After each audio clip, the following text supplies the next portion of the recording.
today, our panelists, the panel is called Anthropomorphism, Empathy, and Animals in the Popular Imagination. And our panelists are Alexandra Hernandez, a faculty member at the University of Miami Philosophy Department.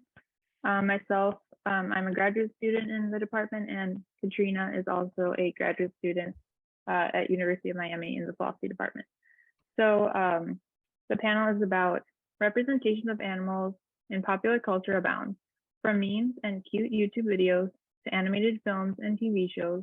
Animals occupy a central place in our cultural imagination. The proliferation of virtual animals is worrying, not least because, as literary critic Randy Malamed argues, it feeds the public's appetite to connect with animals and the natural world with decontextualized representations of animals that not only obscure the ways they are distinct from humans, but that also cause them harm. Despite these worries, we must nonetheless ask whether all mediated encounters with animals and all uses of anthropomorphic language are necessarily harmful to animals. This panel interrogates the various uses of anthropomorphic representations and anthropomorphic language for expanding our conception of the family to include companion animals, for attributing moral status to animals, and for cultivating an empathy for animals in the public for the purposes of alleviating their suffering.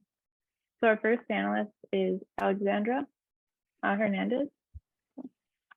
Great, thank you. Let me just share the screen with you. Okay. Oh gosh, and I haven't shared screen yet.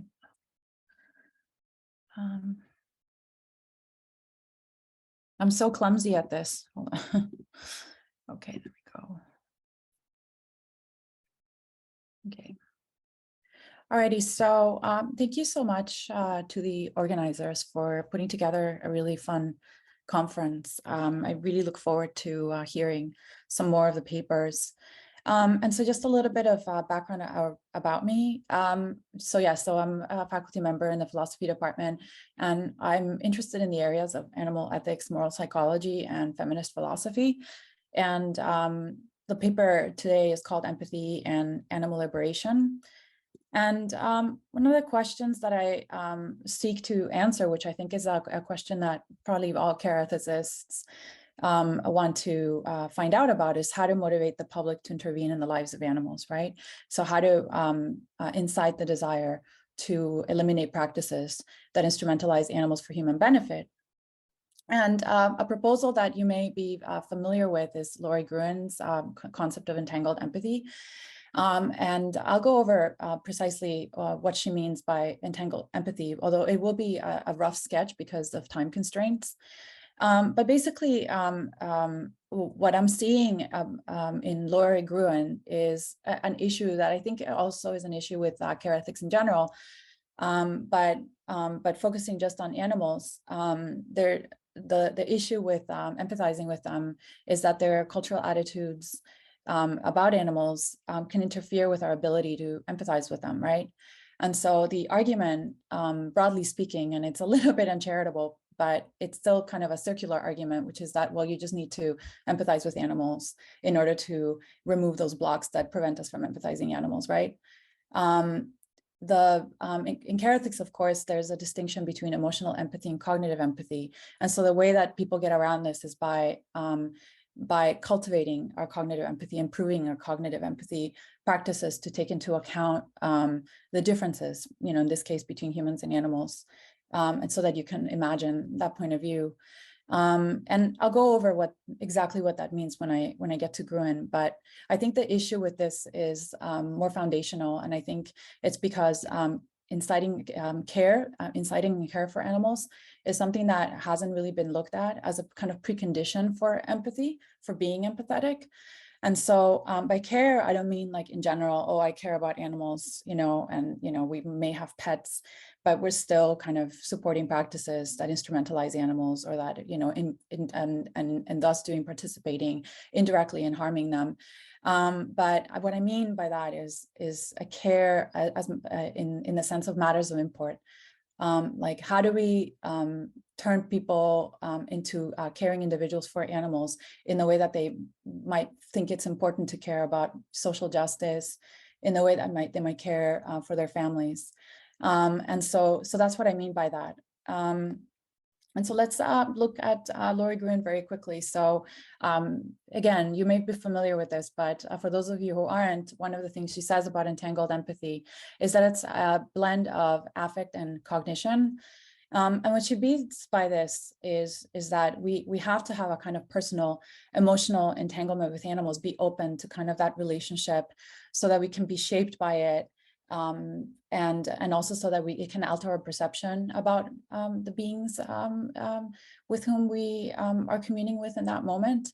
And so emotional empathy is a really important aspect of entangled empathy, because yes, you're supposed to feel with animals, right? Like if they're happy or joyous or sad or whatever, that there needs to be this kind of porousness so that you can alter your perspective.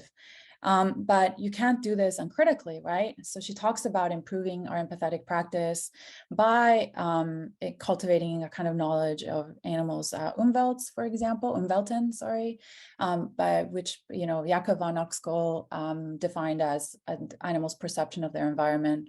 Things like their behavior, what their behavior indicates about their emotional life and mental states.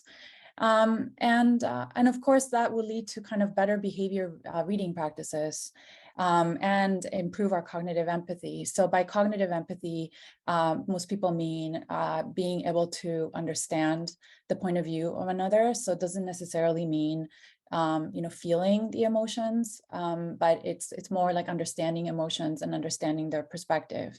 And so that's how it's combining both, right? It's combining that cognitive component of cognitive empathy, improved cognitive empathy, with that kind of emotional, personal, entangled, relational kind of approach to relating to animal others. So the example that she gives is caring for Emma, a chimpanzee at the Ohio State University Chimp Cognition Center. And basically the idea is that she got to know Emma personally, that Emma had a kind of natural attraction towards Gruen. They developed this beautiful friendship, and that led Gruen to kind of become more curious about learning about Emma's species typical needs. That in turn kind of translated to a concern for the plight of the great apes, not just the chimpanzees themselves. And that led her to the kind of insight that just because we develop a relationship with a particular animal from a particular species membership group, it doesn't mean that it can't generalize to all animals, right? And that's because of the emphasis she places on recognizing our differences and allowing kind of those differences to change our perspective.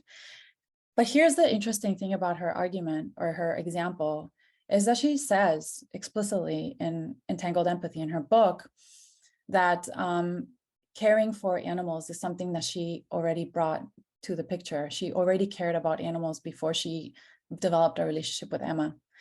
And so it led me to think that, you know, this isn't the best example of the efficacy of entangled empathy for inciting a care for animals, because what it seems to me is the case is that she's talking about cultivating an empathy practice that's more accurate, that is more responsive to animals' differences.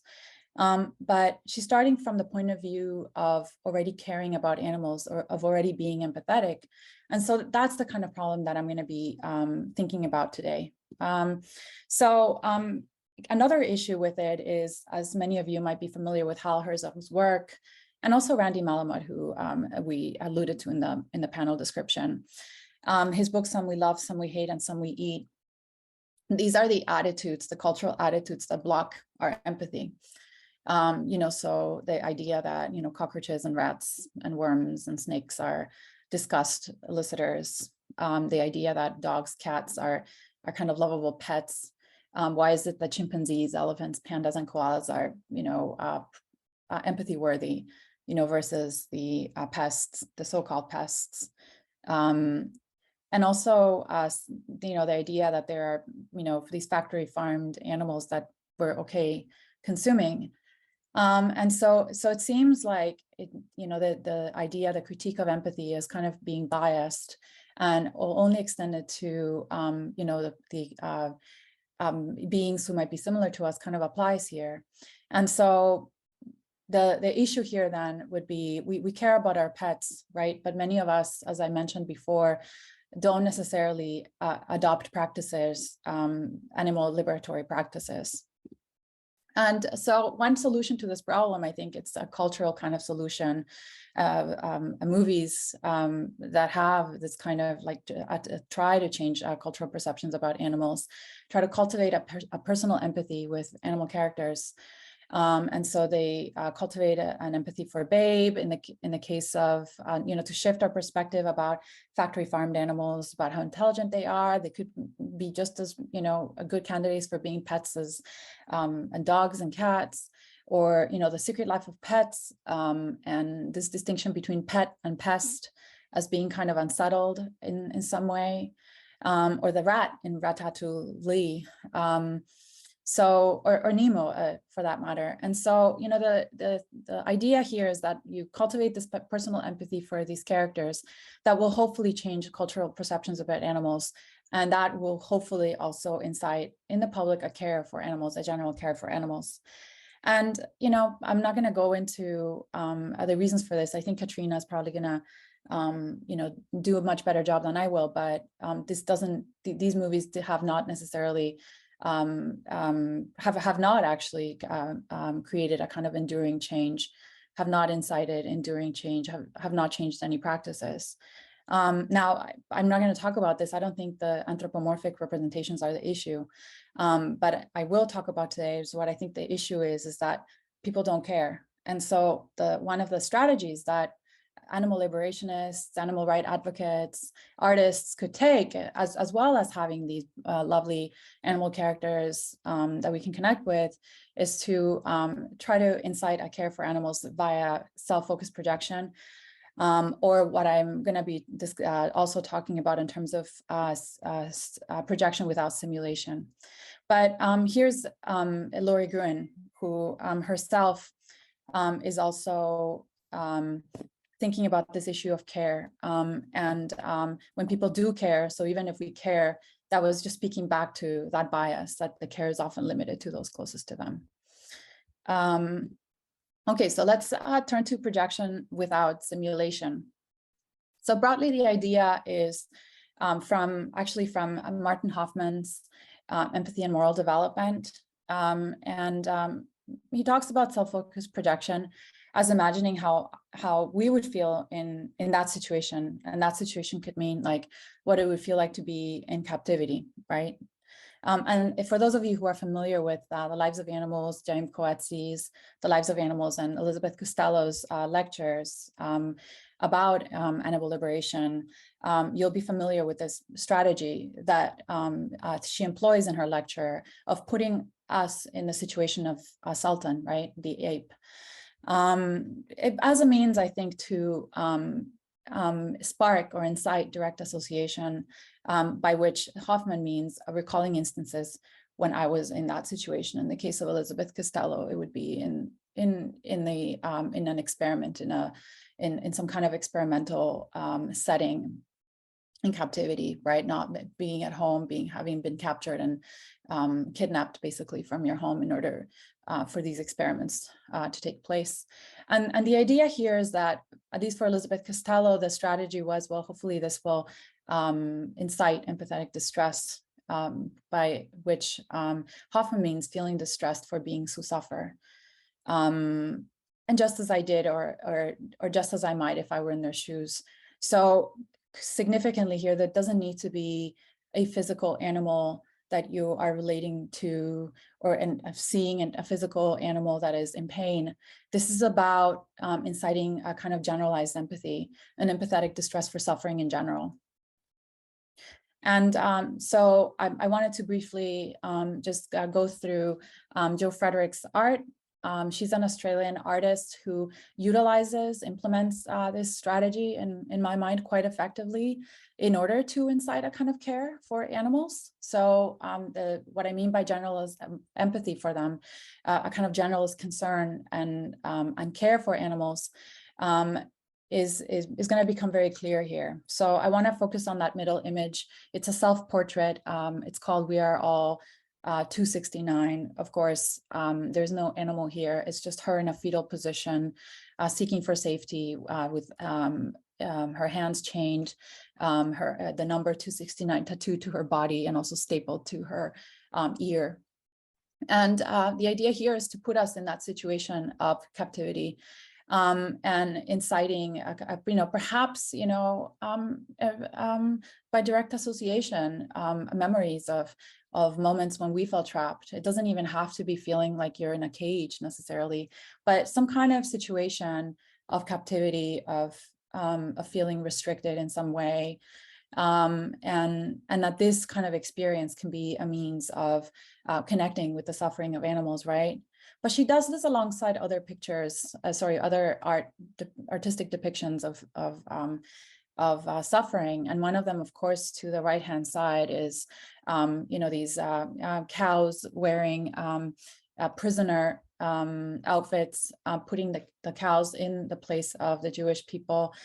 This is an allusion to Nazi Germany, of course, which once again, if you read Elizabeth Costello, which I'm guessing many of you did, Elizabeth Costello does exactly that. She recalls kind of these recent events in history to kind of highlight the idea that factory farming practices are just as horrific as that human suffering. And we feel obligated and felt obligated to eliminate, that terrible practice of massacring and slaughtering Jewish people. And so it's a similar idea here, which is that, it's a different kind of direct association. It's kind of tapping into our cultural, historical memory, so that we can, remember what happened. And it's almost like it's creating a bridge between values, because many of us will think this is horrific. And so what she's trying to do here is put care for animals at the forefront by creating a bridge between caring for the Jewish people, caring for other social justice issues, so that the audience could contemplate and think, well, maybe I should care about animals' plights too, because I don't want to be implicated in this, in these horrors, factory farming horrors. So the idea here is that through this art, through this these instances of projection, self-focused projection, where it really isn't about becoming entangled with animals in a kind of direct sense, but it's more about inciting a care, which is a precondition for empathetic relational engagement in the first place, that she's tackling here in her art. And I think it's very effective at a kind of creating a concern for suffering in general, which, again, as I've been mentioning, it means that animals become kind of matters of import for us in the way that, social justice issues, like in the case of Nazi Germany, the liberation of the Jewish people from the Nazis, for example, is something that enters our radar and becomes a part of our value system, and that care is how you can get to entangled empathy. Just a final note about entangled empathy. The audience there is us, people who already care about animals, but we want the audience to be broader than that. And so I think there needs to be a kind of concerted effort among artists and animal advocates, and try different strategies so that combined together, we can generate a care for animals that could result in a more impactful changes. So in sum, you might remember that caring for Emma was what we started off with in terms of Laurie Gruen. And we ended, hopefully, at caring for animals. Well, what I'm saying is that you start with caring for animals, and then you can start caring, and then that can translate to caring for Emma or some other animal individual. And then that could spark, not necessarily, but it could spark the learning about Emma's needs. And if you already have caring for animals as your as a background matter of import, as a concern, then it becomes much easier to care for the plight of the great apes, and in turn to care about other animals and their plights. So just to conclude, caring for animals is something that we should seek to incite. And I think that these artists that utilize self-focused projection can potentially do that very effectively. This is the selected work cited in case you're interested in following up on any of this. Alvin Goldman talks about projection without simulation in kind of interesting ways. There are the critics of empathy against empathy by Paul Bloom and Jesse Prince. And of course, we've got Varieties of Empathy and Laurie Gruen's Entangled Empathy to sort of understand the empathy debate around animal ethics. And Herzog and Malamud are there. And of course, a big historical figure in my work that I'm working on a lot these days very intensively is with Adam Smith. Okay, so with that said, thank you very much. You can email me if you have any questions. And otherwise, thank you so much for your attention and for being here.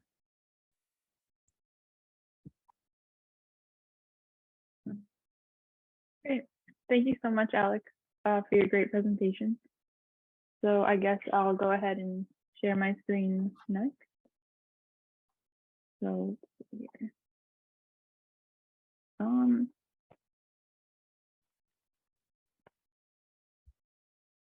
Is everyone able to see that? Good. Okay. So today I'm going to be talking about my paper, When Animals Are Children, Care in the Interspecies Family. So something that I became really interested in is just this phenomenon about how people talk about their dogs and cats, typically other domesticated animals. So like dog dad, cat mom, you see on social media, the idea of fur babies, paw parents, all this kind of stuff. I kind of started to think about that myself. Back in 2019, I adopted a dog from a pet rescue and was like, he's kind of my son. So we just see like people using this kind of language. Some people are pretty disparaging about it. So it's sort of also a taboo.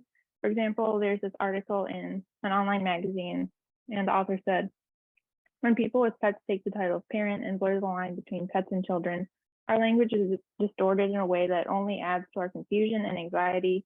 It may be a gentle delusion to think of your pet as your child, but it's still a delusion.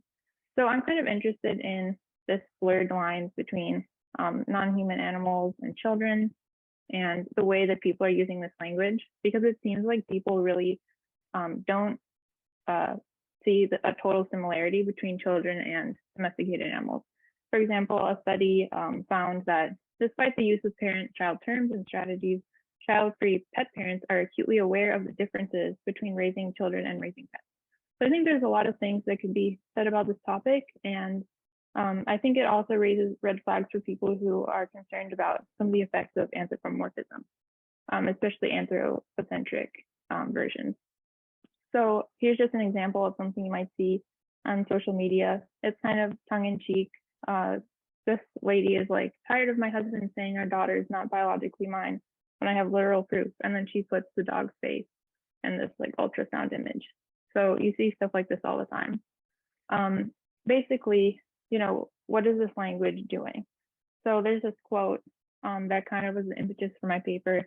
And it's Alex Franklin, who's studying trends in pet keeping back in the 90s. He says, the classical argument that such animals are simply becoming ever more anthropomorphized may be exactly wrong. Rather, in considering their pets as animals with particular characteristics and needs, pet keepers are engaged in an exercise of decentering, attempting to understand the needs of others, realizing that the needs and interests of two species are not mutually exclusive, and exploring the possibilities of mutuality. In sum, the human-animal relation is not one characterized simply by strong sentiments, but also unconsciously challenging and dissolving the human-animal boundary itself. So I'm interested in what it actually looks like when this human-animal boundary is dissolved. So I'm just going to be kind of using this idea of what if non-human animal children were like real biological children of human parents? And would this kind of situation, would parenting non-human animals necessarily involve anthropomorphizing them? So I think one idea that suggests that, or sort of shows and exposes where this boundary is flexible, is this literally idea of flexible personhood, which was developed by a researcher, Daphna Sher-Vertesh, who studied families in Israel who considered their children as a pre-child, a child substitute, a semi-child, or something like that. She found that actually when people go through life changes, particularly the birth of a human child, that oftentimes this idea that the pet or the domestic animal is a baby sort of renders void their personhood in the sense. So it sort of revokes their position in the family as a pre-child, semi-child, or child substitute. So why is this the case? Basically, I think that the story of Stuart Little is a really interesting way of coming at this issue, because the interesting thing about the story is that Stuart Little is literally not a pet, and he's not from a domesticated species like dogs or cats. He is literally born of human parents. So this can sort of create a disgust response in some readers.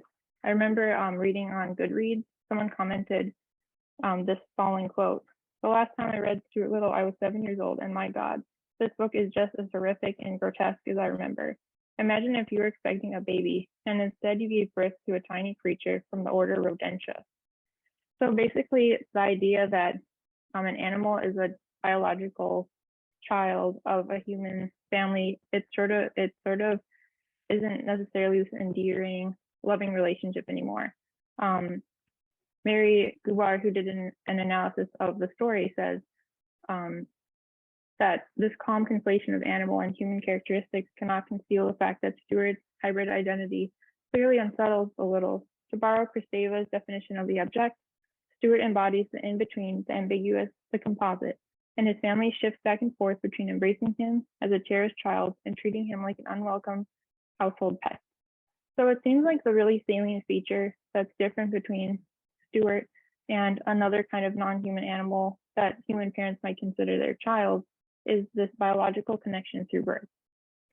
And this brings up the idea of anthropomorphism again. So one way of defining that is just that animals are subsumed into a human social logic, the idea of the nuclear family in this case. So the question that arises is the anthropomorphism of a specifically non-human biological child necessitated in order to align the human and the non-human in this quasi-biofamilial sequence? So I'm just interested here in these boundaries again. So the answer to that question is yes and no. So in the one sense, there's this sameness in that Stuart Little is breaking the border between rodents and human through this birth story, his instance of birth. And that creates this abjection and disgust. As you can see in this image of the embryos, we've probably all seen this in a biology textbook. It's like this idea that these are all very similar, even though they look similar, these physical features, even though they're all different species. And this is the idea of Anthropo Denial, the willful blindness to the human-like characteristics of animals or the animal-like characteristics of ourselves. However, it seems that in the case of human parents who consider these domesticated animals as children, it's not the sameness of the biology that creates the connection, that maintains the connection, but it's the difference that avoids this disgust. But the one aspect of sameness is the features that like little animals share with infants. So I think Hal Herzog talks about this in Some We Love, Some We Hate, Some We Eat as well. I like the big eyes, the soft features that draws people in terms of like cats and dogs and animals like that. So basically we have this idea that we have a very different birth story for cats and dogs because they are specifically adopted by humans, rather as they might adopt a human child. Typically, pets are preferred to be taken as baby animals as soon as possible after birth. Once adopted, the pet retains its childish relation to the owner through its life, as though it never grows up. It certainly never assumes independence and leaves. So in this case, we see that difference matters in terms of relating to the certain species of animals as children, whereas in Stuart's case, he was rejected. But what about other salient differences, what about the differences in animal nature and human nature? We need to consider perhaps the natural capacities of cats, for example. Can humans cultivate that adequately as parents? What about, can they do for the cat what the mother cat can do? So basically, we see that in both cases, the parents, the human parents, are sort of interpreting the needs of the non-human animals in human terms. So for example, a study found that women who own dogs utilize training styles that mimic the parenting styles of their suburban mother counterparts. So in these cases, the animal is being trained to exist in an expressly human environment, to behave in the house as if it were a human child. This creates a state of ambiguity that further emphasizes the in-betweenness of pets in our world. How do individuals engage in a high-value relationship with non-human animals while attending to the needs of said animal? So basically, to sum up so far, in the case of Stuart, we have this biological sameness based on the birth, but there's a physical anomaly, the fact that he has these mouse-like features. In terms of pets, we have this very biological difference. They are adopted from birth, but they have this physical similarity of like the cute baby infant features. In both cases, though, we see anthropomorphism at work because we're interpreting the needs in human terms. So one thing that we can think about then is whether the concept of care itself, is it anthropocentric or is it more universal? So basically we can say, what if this concept is just a very human concept and it's used to just grant moral status ad hoc to certain animals like cats and dogs that we see so cute, infant features, we're going to adopt them and consider them children and whatnot. But I think that you see a lot of cases where the concept of care seems to be universal. We see cases of pro-social behavior and many different kinds of animals. So I think we can say, I won't go into the details about that, but I think that it's safe to say that at least some basic, broad concept of care can cross species lines. So we can say that humans can fulfill direct care roles for non-human animals. So what are the implications of this as seeing non-human animals as children? Basically, the question is, does the human parent-animal-child binary reinforce the problematic anthropocentric hierarchy or not? Or does it interrupt it? Again, the answer is going to be yes and no. In one sense, the fact that non-human animal children have the same moral status as human children, although that's debatable considering the flexible personhood thing, but it seems like in some cases it is true. Some people who do adhere to like the traditional nuclear family model, like I know the Pope talked about how today we see this form of selfishness. He told the audience, we see that some people do not want to have a child. Sometimes they have one and that's it, but they have dogs and cats that take the place of children. This may make people laugh, but it is a reality. It is a denial of fatherhood and motherhood and diminishes us, takes away our humanity. So this maybe is unconsciously, this interruption in the anthropocentric hierarchy is maybe unconsciously like creating this kind of tension and worries for people who have a more traditional view of the family and whatnot. However, many people within the pet parenting community argue that there's no better term for how they care for and interact with their pets. On the other hand, we do see a reinforcement of this anthropocentric hierarchy just because expressly of what parenting role means, especially within the traditional frameworks, religious frameworks. For example, in the Catholic tradition, the parents are representatives of God himself, etc. They require obedience on the part of the children. So obviously in cases where human parents have non-human animal children, we see that the human is still occupying the top tier on the hierarchy. And this kind of reinforces the idea of granting moral status just based on the fact that humans are occupying this hierarchical structure. However, you might want to say, well, at least we're moving away socially, at least in some parts of the world, from the master owner language to fur baby companion language. Maybe it's a good thing. Just to conclude, to parent or conceive of non-human animals as children is distinct from pet ownership. Not only is a biological child's personhood not flexible, but certain salient features must be shared between child and parent. To do this, pet parents or interspecies parents create such features through anthropomorphism. However, important differences are retained in order to avoid disgust and abjection at the broken borders between humans and animals. The idea that such parental care for an animal is appropriate is disruptive to the species hierarchy, while at the same time reinforcing it due to the authoritative nature of parents. In sum, it is a complex matter of negotiating boundaries in relationships across species, although care can cross species lines. All right, thank you so much.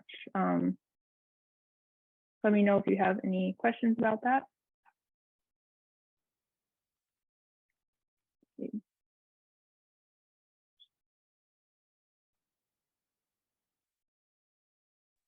All right, so our last speaker. All right, thank you. Thank you both so much for your talks. I'm just gonna share my screen real quick.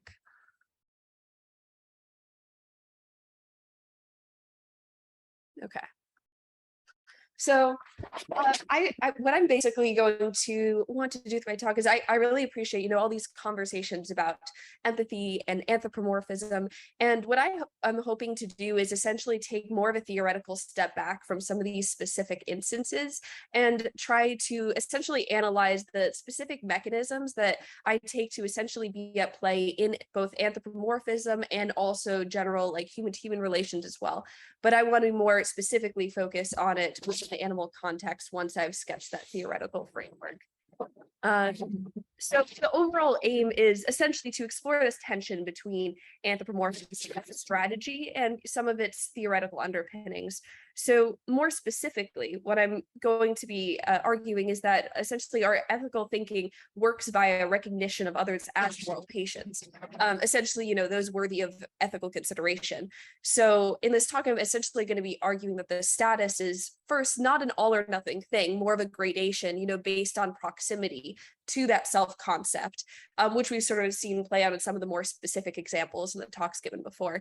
And essentially, after making this connection between self-projection and attribution of moral status, I'm going to go into specifically how this plays out in regards to anthropomorphism and how this works by generally responses to this problem that may or may not yield other issues as a result of that connection.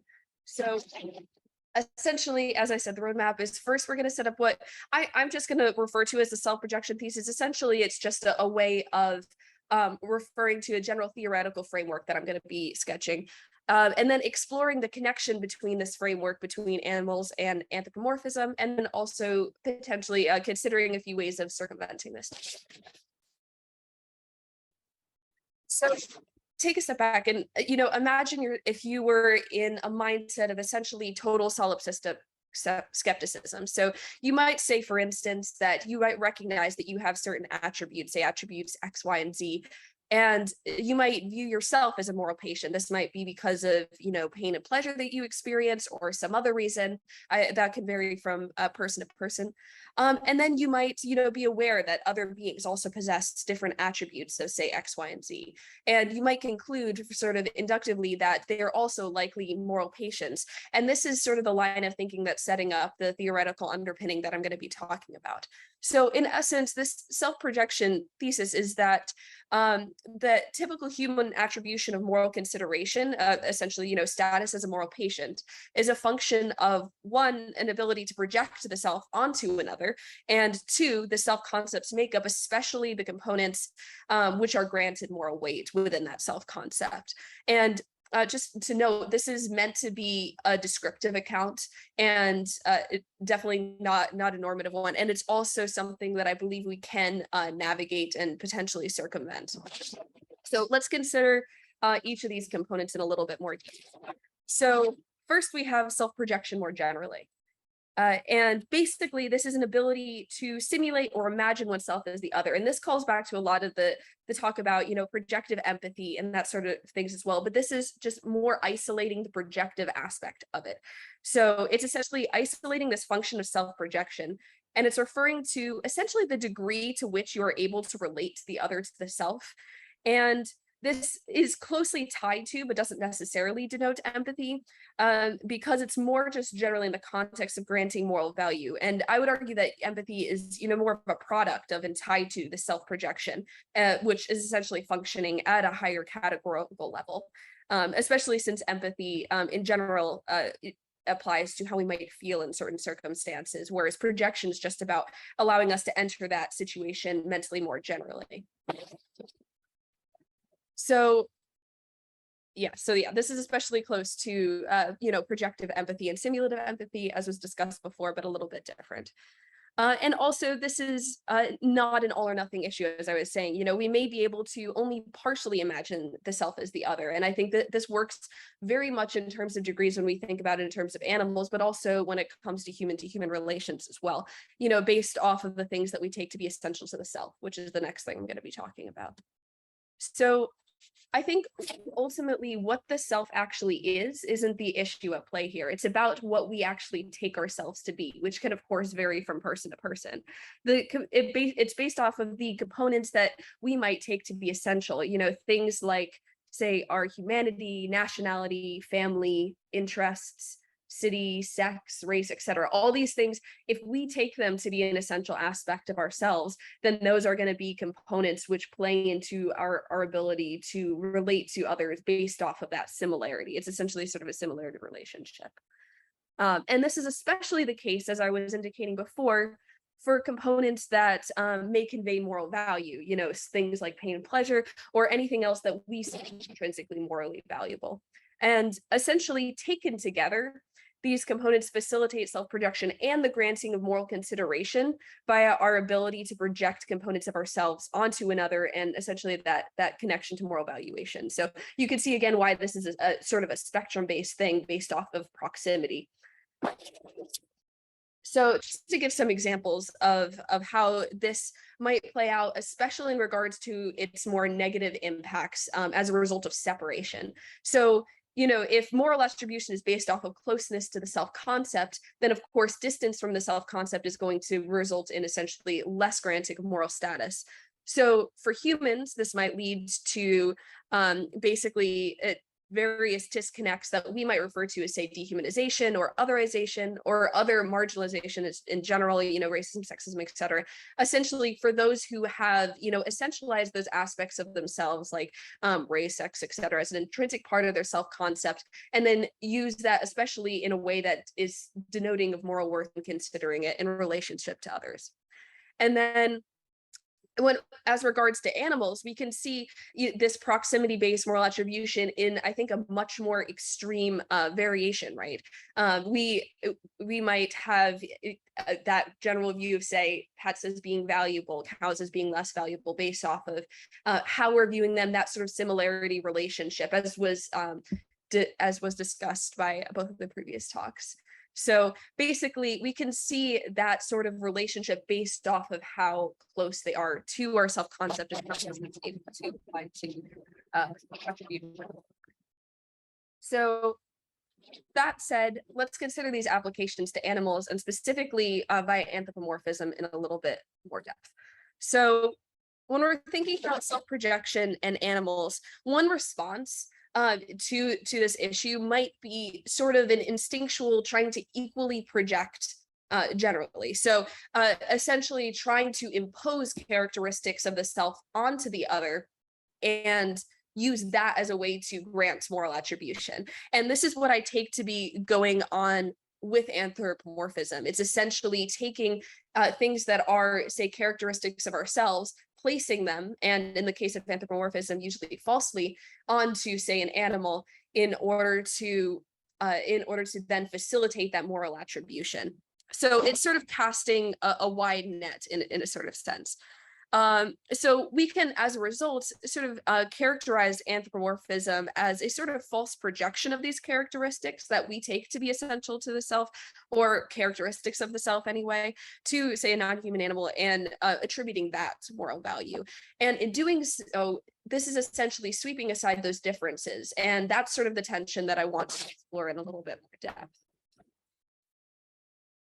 So I think that this raises essentially two unique tensions. There's first a sort of theoretical tension at play here, and then there's a more practical question. So the theoretical tension is, there's going to be certain issues in engaging in this sort of response to trying to grant animals moral worth. So first, it's going to be essentially based off of anthropocentrism, right? Because the anthropomorphism functions essentially via valuing animals not for themselves, but only because of a sort of proximity to our ability to perceive ourselves or other human characteristics in association with them. And I think this can definitely be a stepping stone in the right direction, but it's something that is still, valuing it based off of certain human characteristics. And I think that's especially where it becomes a danger, is when that valuing and respect arises because of similarity characteristics. Essentially, we're just looking at animals that happen to behave like humans, that are essentially humans as animals. Second, it's ultimately false, right? We likely, have a theoretical aversion towards believing things that are false, even if they're going to serve ethical ends, right? It might be useful, but it's ultimately going to be a false theoretical tool. And finally, it reinforces the sort of negative aspects of this sort of self-projection framework that I was talking about. And then there's, of course, the more practical end of things as well. So there's, a conflation of characteristics might lead to, say, misunderstandings of desires. So, for example, we might not like the idea of rolling around in mud, but a pig might, for instance. But that misunderstanding by self-projection could lead to not providing enough mud, as has actually been reported to happen in some circumstances. So that's something that would actually disadvantage the animal, because we're sort of imposing our own desires onto their situation. It could also lead to sort of more general, like, ecological misrepresentation, basically skewed perceptions of animals' conservation statuses or appropriateness as pets, or ecological significance or natural behaviors, things that could affect how we interact with them in a detrimental way.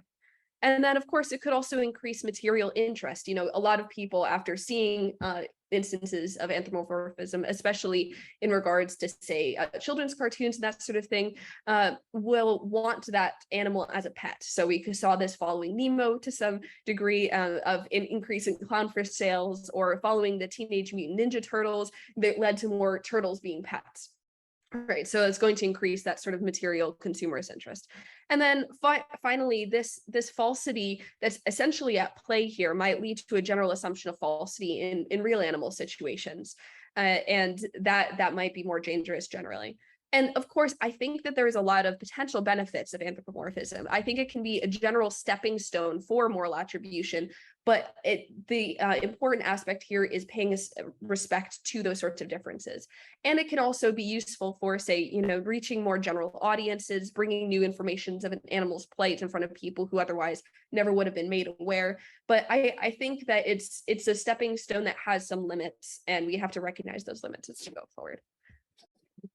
So that brings me to essentially the aim of what I argue that we should be doing and aiming towards, which is what I'm sort of terming here respectful otherization, which is basically finding a way out of this tension by acknowledging difference while still denoting status as a moral patient, right? So it's recognizing difference, but also respecting that difference. And that's the important way of navigating that. So, generally anthropomorphism the approach applies, false attributes with value. And instead we can simply change or try to reevaluate what we find intrinsically valuable. So this might be taking a step back and looking at, say, life more generally as intrinsically valuable. And that goes back to the moral aspects of the self-concept, or the morally denoted aspects of the self-concept.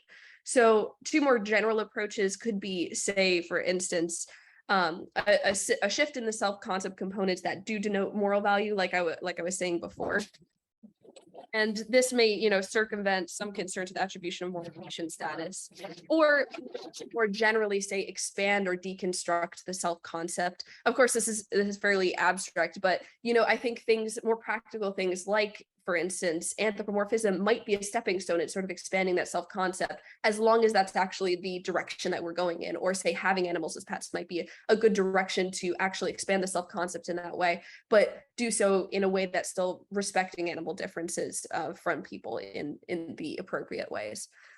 So essentially what I've been trying to do here is recenter the conversation around us and our own self-concepts and what we take to be morally valuable, and not place that on essentially the false applications via anthropomorphism and the more harmful impacts of that. So essentially, to conclude, and in some, we looked at some of these, the roles of self-projection and the self-concept and the denotation of value as a moral patient, and considered its application to animals by anthropomorphism, and considered some ways of circumventing that challenge. Here are some works cited, and with that, thank you both.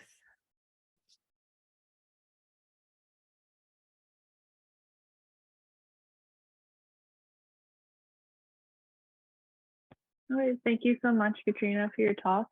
It looks like we have about 24 minutes for any discussion. So feel free to, so it looks like we have a question here. So go ahead and turn on your microphone if you like. Hi, can you hear me?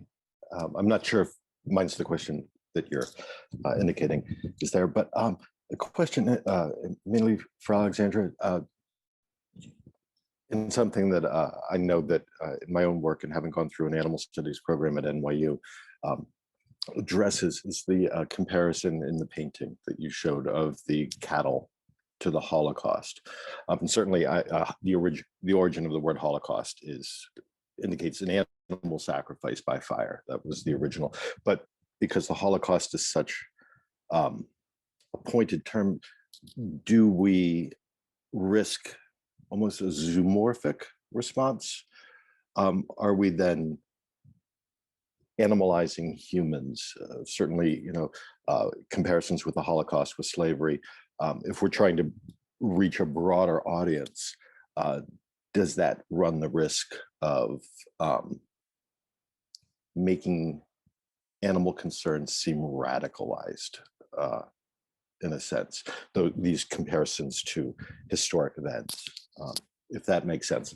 It's just kind of processing it as a Yeah, that's a really good question. I mean, in the lectures themselves of Elizabeth Costello, when she draws that comparison, there's a lot of outrage about this, because there is a kind of not only animalization of humans, but also an equivalence, drawing an equivalence between humans and animals in terms of how valuable their lives are, right? And I think that that's an interesting question, because it could actually repulse some audiences, right? To have that turn them off. So like what you're saying is that it could have the effect of turning people off, of just dismissing the whole argument on the basis that it's radical. I think that that's definitely a risk for sure. And so actually I'll have to think some more about that, because it could actually have the opposite effect of not inciting a care, but the opposite, right? To think, well, how dare you? So yeah, I don't know if anybody has any like ideas or any comments to that, because I mean, when I read it, I don't think that's the intention at all behind, or when I view these artworks, I don't think because the idea is to merely make animals matters of import, and shift our values so that we can expand our moral imagination to include them as beings that are worthy of respect and so forth.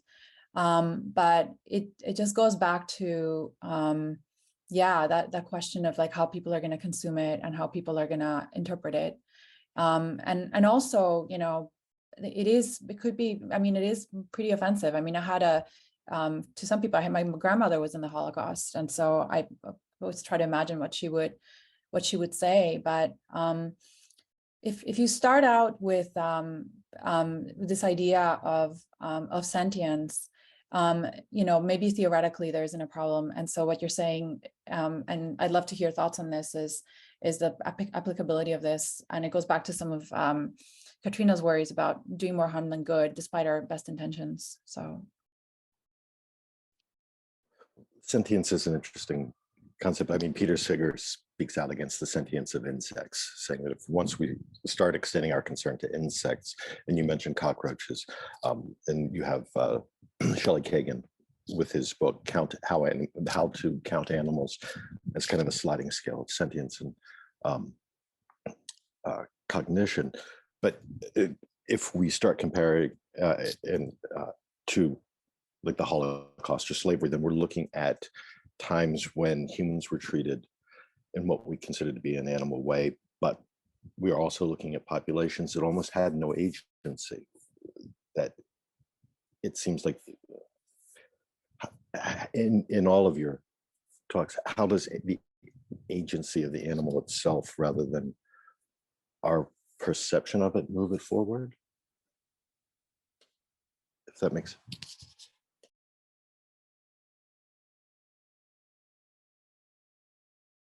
So, maybe you can clarify a little bit what you mean by agency. So, do you mean that the representations themselves as kind of having a component of agency, or the animal, okay. the animal life itself? The animal life itself. Animals as agents in their own right. So if we compare to the Holocaust or slavery, we're thinking of populations that had no agency, that they were controlled and killed. Do we, by conflating those two issues, do we take away animal agency? Well, I mean, animals in factory farms, by definition, have no agency. So, I think that one of the things that from my point of view, one of the things you could argue is that, these representations are kind of saying, hey, we've moved away from slavery. We've moved away from the Holocaust, hopefully, in other parts of the world too, genocides and so forth. But hopefully that will also mean the liberation of animals too. But the agency is interesting question with respect to factory farmed animals, because it's not clear what to do once you eliminate factory farming practices. Whether you just stop breeding animals, et cetera. And so then there's a question as to whether, if we have no use for these animals, where are they going to go, et cetera. So it strips away their agency too. So it's a really kind of tricky, very, very kind of loaded question from my point of view. But I don't know if, from the point of view of Katrina or Kate, you guys have like some thoughts. I mean, I imagine that from the pet perspective, there might be something interesting too, because you're looking at like very concrete examples. So. Yeah, I was reading about how I don't remember which book or article it was in, but some people were discussing how there's an argument that, owning pets is very problematic for a number of reasons. And some people arguing, well, it might be best if we, if humans, orchestrate like a gradual extinction of domesticated animals, just because the fact that they're domesticated is like extremely problematic. And there's arguments for that. But then on the other side, you have people saying, well, look, if you do this, if you orchestrate this mass extinction of domesticated pets, dogs, cats, things like that, then you're totally imposing on like their sexual reproduction freedom, and you're controlling that aspect. And so I don't know exactly how this relates to agency, but it almost seems like, like what you were saying, if there's liberation of factory farm animals, if there's a purposeful extinction of pets, what does that then say about the pets, sexual agency, stuff like that? So yeah, I think that it's complicated, interesting. I don't know, Katrina, do you have any thoughts? Yeah, I was just thinking about agency in the context of like anthropomorphism, especially in these specific cases. And I think agency is, a lack of agency in certain contexts isn't, in general, a necessarily human or animal feature. It's more of a situational feature. So I think that that's something that's isn't necessarily harmful as an analog, but I think when we start getting into specific instances, it can potentially run into some risks, like the Holocaust instance, for example, is, very contextually loaded. And that situational like context more specifically comes along with some associations that may, for instance, backfire, where it's just more of a general lack of agency. I think probably wouldn't run into those issues. But, it's difficult to navigate that sort of, trying to actually effectively communicate a lack of agency without tapping into something that's contextually loaded like that, I think could be difficult. So I think it's sort of a tension at that point that you're trying to figure out.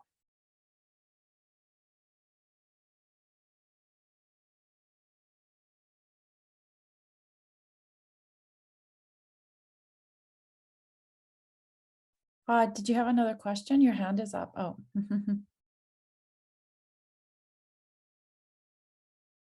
So I had a question about Katrina, because some of what you're saying could be compatible, and in terms of respectful otherization, compatible with certain conceptions of anthropomorphism. So for example, just going back to what Kate was talking about, which is that you want to anthropomorphize, that you don't want to fall into the error of Anthropo Denial, where you're denying human-like attributes from animals, but you want to kind of go in the middle of this and say, well, there are, these similarities, but then we also have to be respectful of their differences and be mindful of them. And so I was wondering whether, respectful otherization is a term that you want to be using, because you're kind of emphasizing, I mean, maybe you want to emphasize the difference, and maybe the whole point is that we're in this, one of the correctives in this kind of cultural environment is to emphasize differences. So, maybe it kind of be like a rhetorical strategic kind of a move to say, we need to think about difference here. But I don't know if you have any thoughts on that. That's fair. There might be some different terms that might be more effective. What I'm really was like trying to isolate is the problem of those instances where there are difference and how that plays out by anthropomorphism, especially when we're, basically, using animals to convey a human story, for instance, in say TV shows, that kind of thing. And in those instances, we're basically just treating animals as humans. But of course, that's not to say that there aren't important human animal similarities and non-human animal similarities, because of course there are. And I obviously don't think that those are a problem to convey and to really tap into. Of course, figuring out what those are specifically is sort of its own issue, but no, I'm more trying to tap into the areas where there are differences and are, I think, instinctual tendency to try to sort of superimpose human attributes. But yeah, there might be a better term for that. I think that's fair. And I wonder too whether there also needs to be some kind of intervention in terms of how to think about similarities with animals, because I'm thinking that, we can have similar capacities, right? But those capacities are instrumentalized differently by animals and humans and get expressed differently. And so, so there needs to be some kind of nuance in terms of talking about similarities. And then maybe anthropomorphism is also not a helpful term, because it kind of suggests this kind of false projection. And so that we might need some other way of doing this. I mean, Frans de Waal tries to get around it by talking about animal-centric anthropomorphism. Kate probably, she referenced his work, so she probably is familiar with it. But I wonder, I wonder, where to go next, because if it's similarity of capacities, then the similarities really are not about experience, but it's about capabilities. Yeah, so sorry, I just want to sort of reemphasize what I was thinking about more specifically. It's not just capacities, it's really about the things that we take to be essential to ourselves. That's more what I'm tapping into. Yeah, right. And I think capacities play in a large way into that. But those capacities are, of course, going to be, as you were sort of pointing to, manifested in different ways as a result of, say, human culture, human society is going to mean that, say, a shared capacity for sight will manifest very differently across human to non-human animals. But I'll need to think about that some more.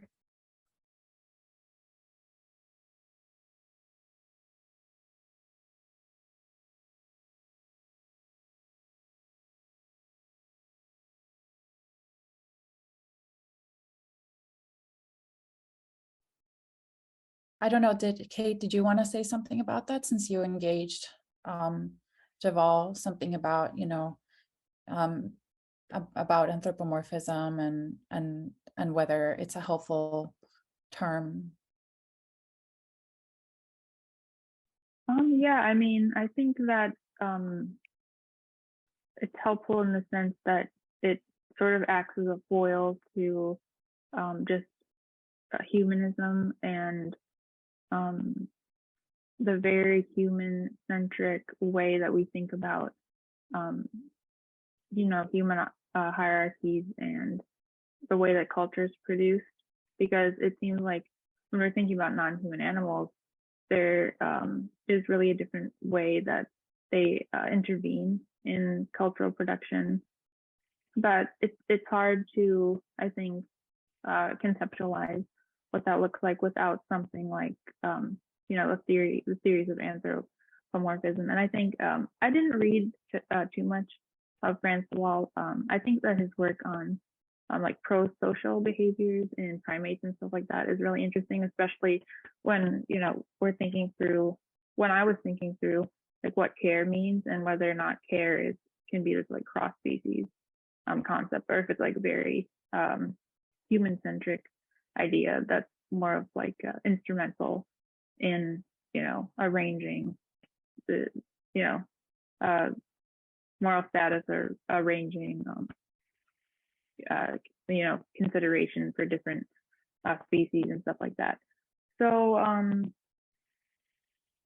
yeah, I think that's pretty much all I had to say about that. So I don't know, Katrina, did you want to say something? Because I had a question about the self-concept. And I kind of like, if it's beyond capabilities, like what other things would be included? I mean, I know you said, gender and things like that. So I guess how would that play out in terms of how we anthropomorphize? So I think so I left it kind of vague because I think it's somewhat open-ended, because as I was indicating, like this self-concept is going to probably vary from person to person, right? The things that we take to be are essential to ourselves. It's not about what the self is, it's about like what we take ourselves to be. So that's going to, vary quite a bit.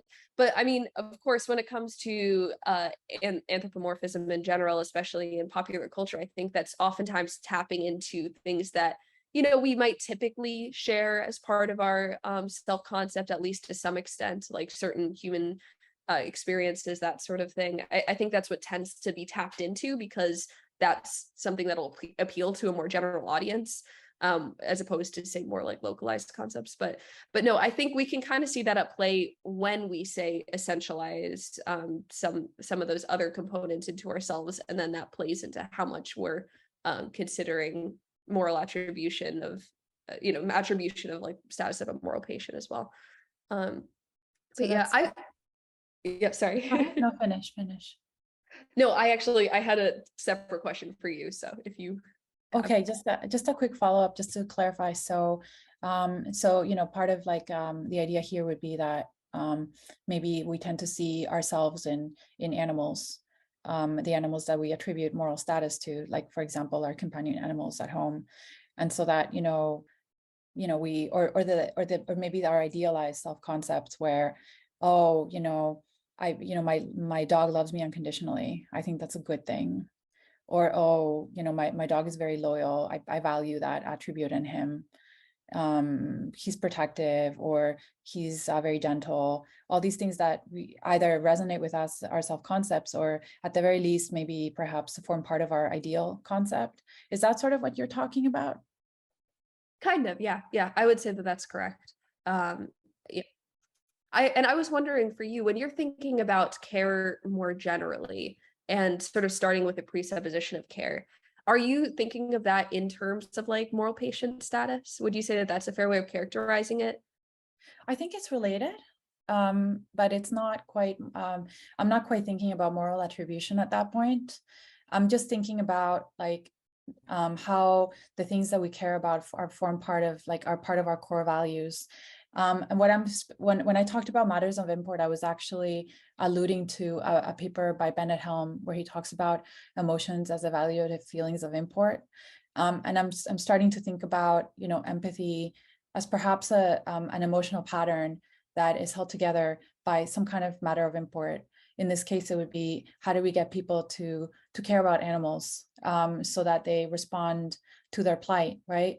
So the care, so basically what I'm seeing is that a lot of the discussions around animal care ethics and empathy kind of emphasize the role that reason plays in all of this. But what I'm trying to say is that actually care and that kind of fundamental embodied kind of connection and that feeling of caring for something is a really important part of the story.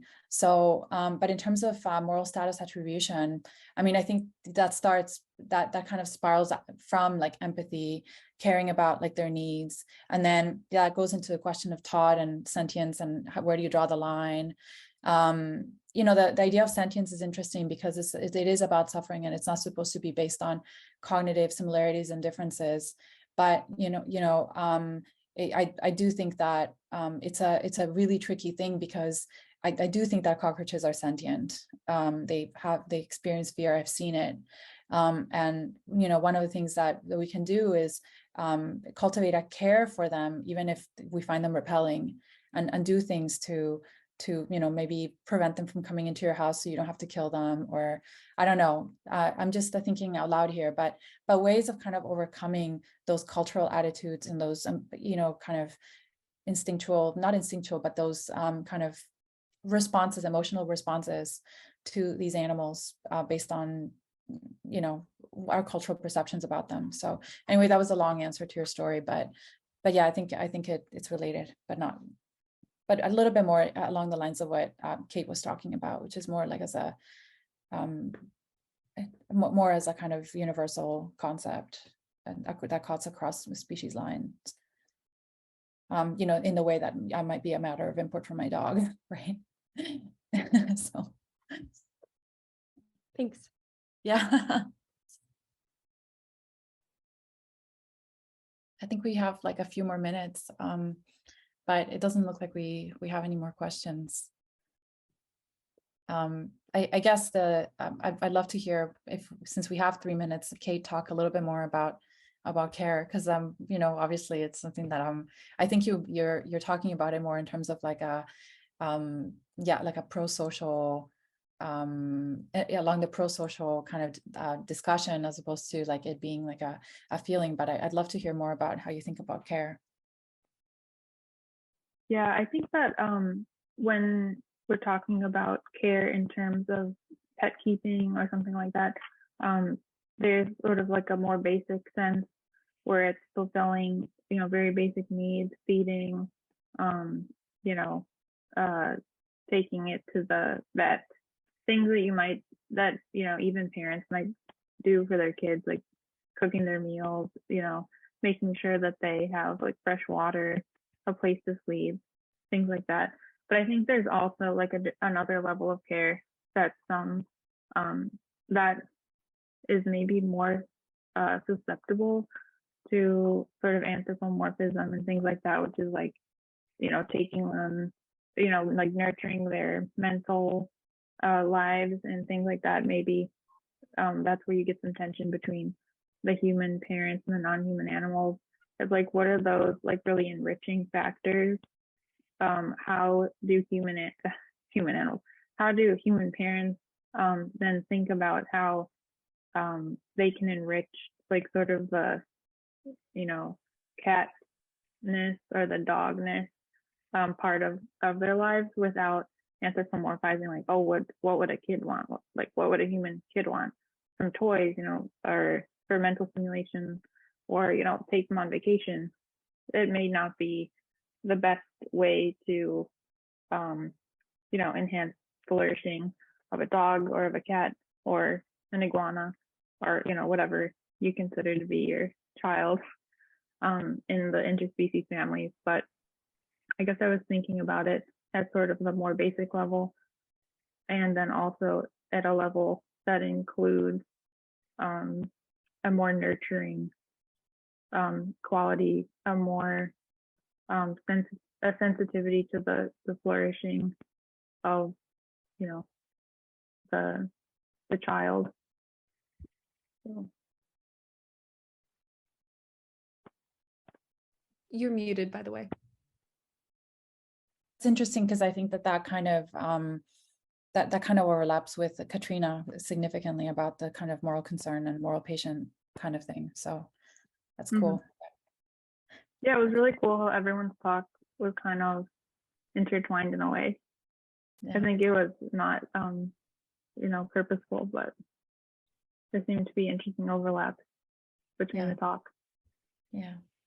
Well, thank you. I really appreciated your papers, and you know, thanks to everybody who stuck around to listen to us chat and who heard our papers. Thank you. Thank you for joining us. Thank you so much. Thank you all. Yeah.